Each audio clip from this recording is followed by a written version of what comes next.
Welcome back to my ચેનલમાં તમારું સ્વાગત છે। તો હું જાઉં છું આ છટકા પીટ કરવા, કારણ કે આપણે આ છટકા પીટ કરવાના છે ટપક, કારણ કે નીકળી જાય છે એના માટે આ વાયર પકડ બે તેને મેં ફિટ કરશું મિત્રો।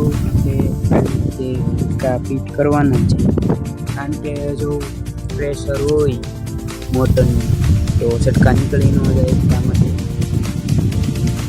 થોડો વાયર ઓછો થયો એટલે આપણે જવાનું જોઈએ।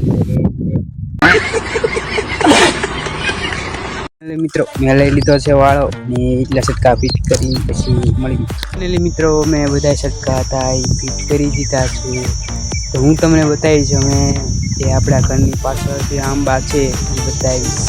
મિત્રો આપણે જે ઘરની પાછળ આંબા હતા અહીંયા આપણે આંબા વાયેલા હતા ઘરની પાછળ, કારણ કે પાણી નથી એના માટે એટલા આંબા વાયેલા હતા। અને આ જે કારણ કે આપણા કૂવામાં પાણી નથી, વરસાદ આવે પછી ઉતરી જાય છે એટલા માટે મરચું આપણે નાખવું